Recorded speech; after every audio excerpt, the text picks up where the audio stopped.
Hariskai Erene Jesus Cristo, graça e paz de Jesus Cristo. Graças a Deus, estamos de volta. Quero agradecer você que já se inscreveu no nosso canal Conhecer e Saber. E você que ainda não se inscreveu, se inscreva. E compartilhe dos nossos vídeos para que muitos outros possam ouvir a palavra de Deus. Nesta tarde nós vamos tratar de um assunto muito gostoso, maravilhoso. Nós vamos falar de uma pessoa que foi muito importante para a história da igreja e, por que não dizer, do cristianismo. A segunda pessoa mais importante depois de Jesus. Nós vamos falar dessa pessoa. Você está curioso para querer saber, né? Então, fique conosco e ouça essa linda história. E vamos ler a palavra de Deus no livro de Atos dos Apóstolos, capítulo 9. E Saulo, respirando ainda ameaças e mortes contra os discípulos do Senhor, dirigiu-se ao sumo sacerdote e pediu-lhe cartas para Damasco, para as sinagogas, a fim de que, se encontrasse alguns daquela seita, quer homens, quer mulheres, os conduzisse presos a Jerusalém. E, indo no caminho, aconteceu que, chegando perto de Damasco, subitamente o cercou um resplendor de luz do céu. E, caindo em terra, ouviu uma voz que lhe dizia: Saulo, Saulo, por que me persegues? E ele disse: Quem és, Senhor? E disse o Senhor: Eu sou Jesus, a quem tu persegues. Duro é para ti recalcitrar contra os aguilhões. E ele, tremendo e atônito, disse-lhe: Que queres que faça? E disse-lhe o Senhor: Levanta-te e entra na cidade, e lá te será dito o que te convém fazer. E os varões que iam com ele pararam espantados, ouvindo a voz, mas não vendo ninguém. E Saulo levantou-se da terra e, abrindo os olhos, não via a ninguém. E, guiado pela mão, o conduziram a Damasco. E esteve 3 dias sem ver, e não comeu nem bebeu. Amém. A palavra-chave da nossa palestra neste vídeo é a palavra conversão. Pois nós vamos falar nesse vídeo sobre a conversão de Saulo. Então a palavra-chave da nossa palestra é essa palavra grega aqui que você está vendo. Você quer saber que palavra é essa? Metatropi. Metatropi. Vamos conhecer então cada uma dessas letras. Essa daqui, que você está pensando que é um U, não é um U. O nome dessa letra é Mi. Essa letra ela corresponde ao nosso M, no nosso vocabulário, no nosso alfabeto em português. Essa outra letra aqui que você pensa que é um E, na verdade é um E. É uma letra grega que o nome dessa letra é Epsilon. Epsilon. E ela é uma vogal. Ela corresponde à letra E do nosso alfabeto em português. Aqui nós temos essa letra. Você já disse um T, na verdade é um T. O nome dessa letra aqui é Tau, e ela representa o T no nosso alfabeto português. Aqui nós temos um alfa que é a primeira letra do alfabeto grego, e essa letra corresponde à letra A do nosso alfabeto em português. Aqui nós temos outro tal, que é o T. Aqui nós temos, não é P. Você pode estar pensando que é um P, mas não é P. O nome dessa letra aqui é Rho. E essa letra grega aqui, ela corresponde à nossa letra R do nosso alfabeto em português. Então o nome dessa letra não é P, é Rho. Rho. Aqui nós temos uma outra letra, e você pode estar dizendo, esse é um O. É um O. O nome dessa letra é Ômicron. Porque no alfabeto grego existe dois Os. Tem esse O aqui que se chama Ômicron. Por que ele é um homem? Porque ele é um O pequeno. Já está dizendo Ômicron, micro, pequeno. É um O pequeno. E o outro O é o ômega. É a última letra do alfabeto grego. Já está dizendo ômega, um O grande. Muito bem. Depois desse ômicron, nós temos aqui não é um R. Não é um R. O nome dessa letra grega aqui é Pi. E ela corresponde ao nosso P do nosso vocabulário em português. Certo? Do nosso alfabeto. Então, ela corresponde à letra P. O nome dessa letra é Pi. E aqui nós temos essa última letra. Você pode estar pensando que é um N. Não é N. O nome dessa letra é Eta. Eta. E é uma vogal. E ela é um E. Ela representa a letra E no nosso alfabeto em português. Então a palavra-chave é metatropi. Diga comigo, metatropi, que quer dizer conversão. E o que é conversão? Conversão é mudança que Deus opera na vida de quem aceita Cristo como seu Salvador pessoal, modificando-lhe radicalmente a maneira de ser, pensar e agir. Então esse é o significado da palavra conversão. E foi isso realmente que aconteceu na vida desse personagem que nós vamos falar agora neste vídeo. Então nós vamos falar sobre a conversão de Saulo. E o capítulo onde fala da sua conversão é o capítulo 9. Existe mais ainda textos que falam sobre a conversão desse que veio a ser o maior, depois de Jesus Cristo, o maior nome da história da igreja e do cristianismo. Certo? Então nós vamos falar sobre a conversão de Saulo. Algumas das informações que nós vamos trazer para você se localizar com esse personagem. Paulo é considerado, depois de Jesus, ele é considerado o personagem mais importante da história da igreja. Da história da igreja cristã. Ele escreveu quase a metade, olha só, escreveu quase a metade dos livros do Novo Testamento. O Novo Testamento é composto de 27 livros e ele escreveu a metade desses 27 livros que compõem o Novo Testamento. E foi responsável direto pela evangelização dos gentios. Ele foi o responsável direto pela evangelização dos gentios, ou seja, os povos que não eram judeus. Os judeus chamavam de gentios.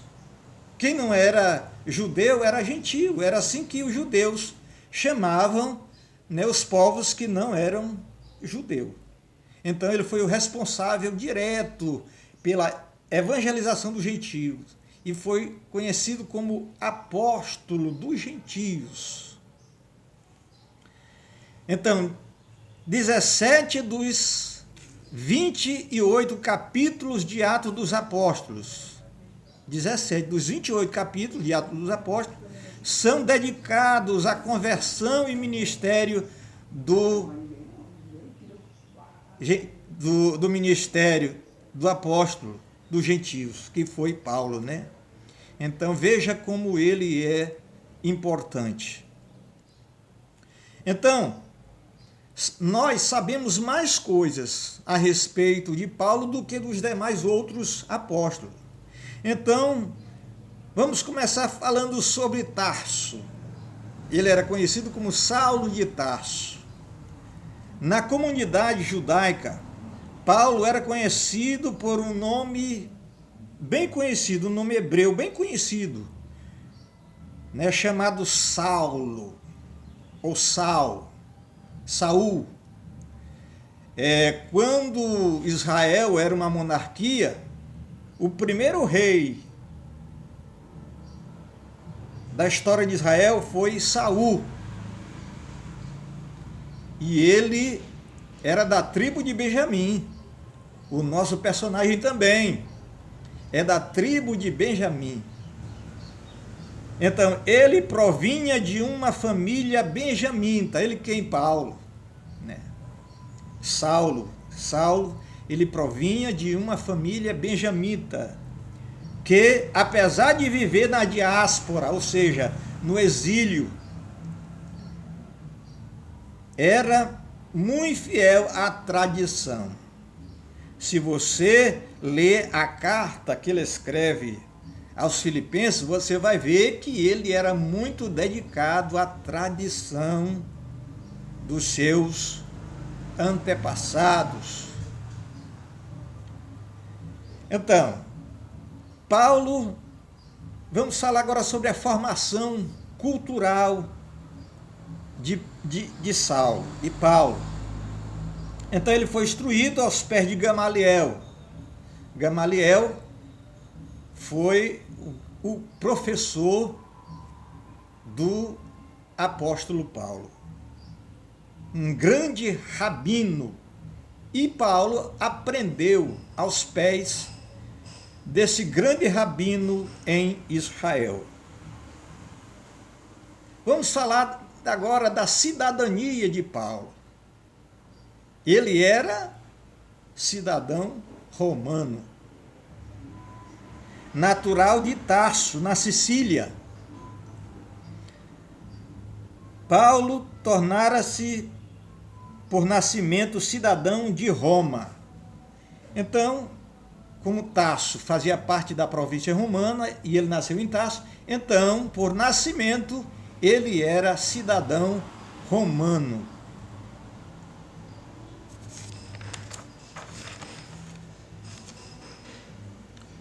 Naquele tempo, a nacionalidade romana era adquirida de 3 maneiras. Naquele tempo, no tempo do apóstolo Paulo, a cidadania romana era adquirida de 3 formas. Primeiro, ela era adquirida, né, por nacionalidade. A pessoa, se nasceu em qualquer lugar que fazia parte do domínio romano, então ele era considerado um cidadão romano. Assim como Paulo, ele nasceu em Tarso, ele era cidadão romano por nascimento. Então essa era uma forma de você se tornar um cidadão romano, por nascimento. Depois vem por concessão imperial concedida pelo imperador romano, e também por aquisição pecuniária, ou seja, adquirida por uma aquisição dinheiro. Então, é por essas 3 formas a pessoa adquiria a sua cidadania, o seu título de cidadão romano. Vamos tratar agora sobre a conversão de Paulo. Então, o seu nome hebreu, Saulo, que corresponde a Saul que foi o primeiro rei de Israel, mas ele tinha também o seu nome romano, Paulo. Então vamos falar sobre a conversão do apóstolo Paulo. Então, a cronologia dos fatos é essa. Primeiro ele tem um encontro com Jesus, né? Quando ele era uma pessoa tão importante no meio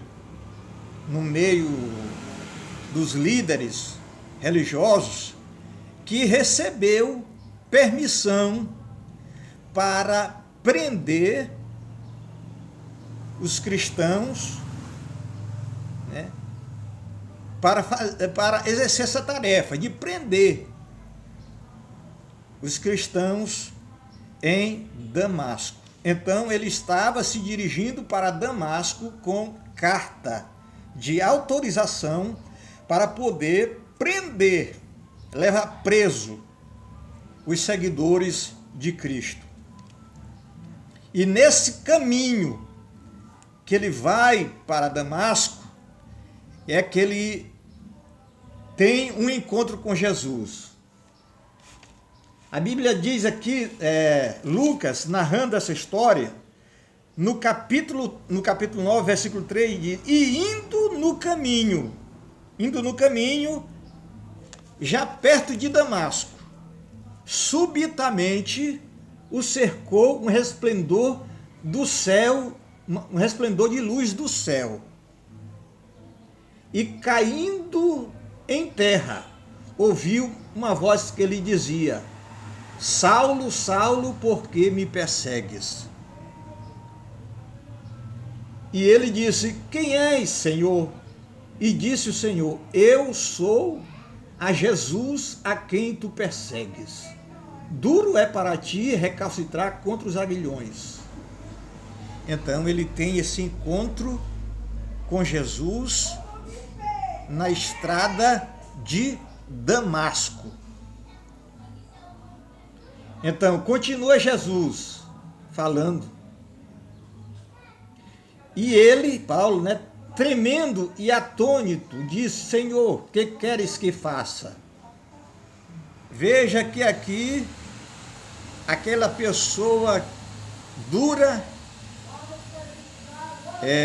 que estava mesmo enciumada, respirando ameaça de morte contra os cristãos, contra os discípulos de Jesus, agora já tem uma reação diante da voz do Todo-Poderoso.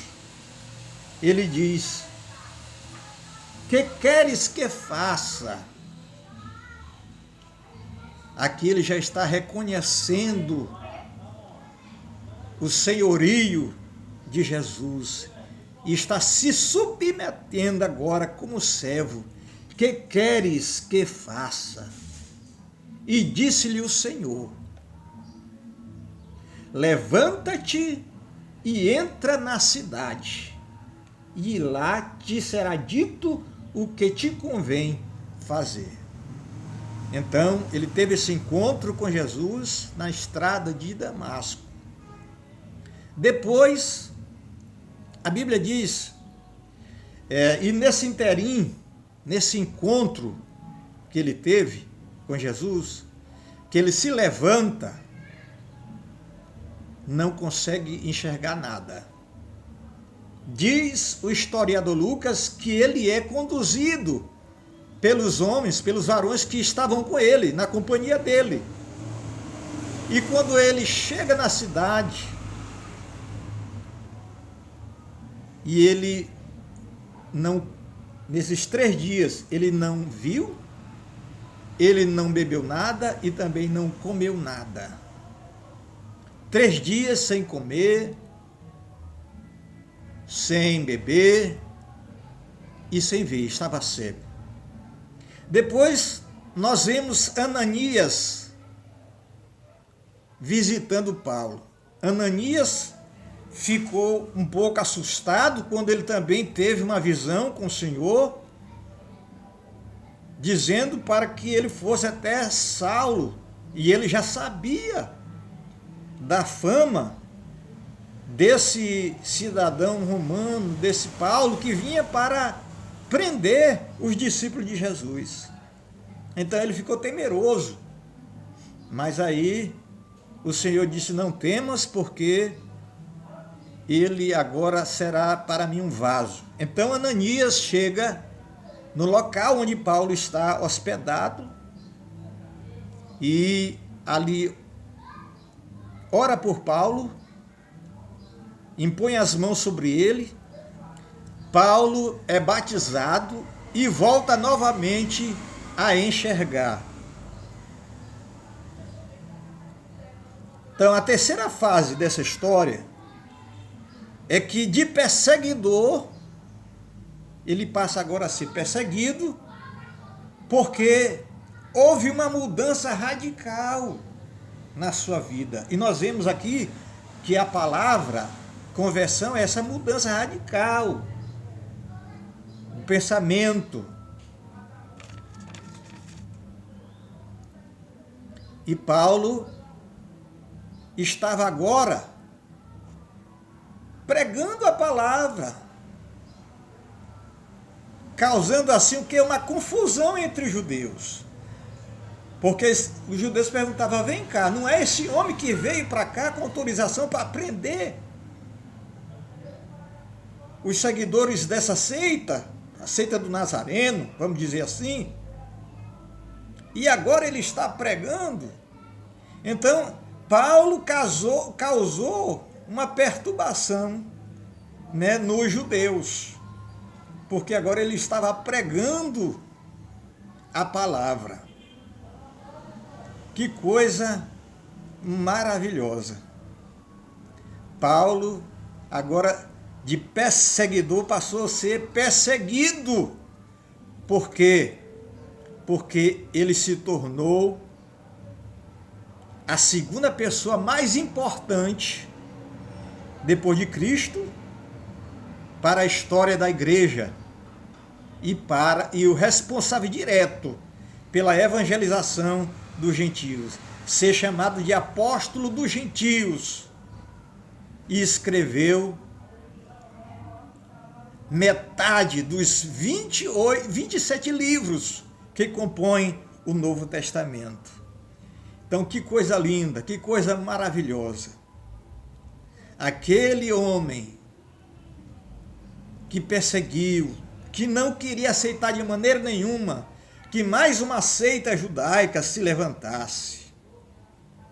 Aquele homem que participou diretamente da morte de Estevão, consentindo no apedrejamento, agora foi transformado. Foi transformado em um Paulo. E se tornou um grande pregador, um grande missionário, que levou a mensagem do Evangelho por todo o mundo da sua época. Eu quero terminar esse vídeo dizendo que Jesus Cristo continua trabalhando, continua mudando a vida das pessoas. Paulo foi transformado em uma nova criatura pelo poder do Espírito Santo. Se tornou um grande anunciador das boas novas, um grande missionário de Jesus Cristo. Jesus continua transformando. Jesus continua transformando, libertando, porque só Ele tem poder para transformar, para libertar o homem, para fazer do homem uma nova criatura. Paulo chegou a dizer em uma das suas cartas: não vivo mais eu, mas Cristo vive em mim. Ou seja, quem dirigia a vida do apóstolo Paulo era Jesus. Quem era o dono da vida de Jesus, de Paulo agora, era Jesus. Jesus quer ser o dono da tua vida. Entrega a tua vida para Jesus. Deixa Ele ser o Senhor da tua vida. Paulo aceitou o senhorio de Jesus Cristo sobre a sua vida. Entrega a tua vida. Deixa Ele ser o teu pastor. Deixa Ele conduzir a tua vida. E você vai ser muito feliz. Mesmo que sofrendo as perseguições. Porque ele foi muito perseguido por causa do Evangelho. Ele sofreu muito, foi apedrejado, foi açoitado, mas tudo suportou por amor a Cristo. Porque ele diz também em uma das suas cartas: quem nos separará do amor de Cristo? A fome? A perseguição? Não, porque Jesus é muito maior.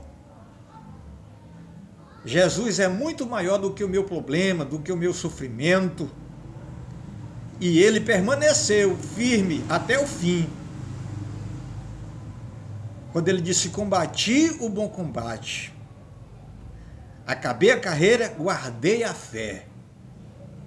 E agora ele estava esperando uma coroa de glória, a recompensa. Então, Deus tem sim uma recompensa para todos os que obedecem a sua palavra.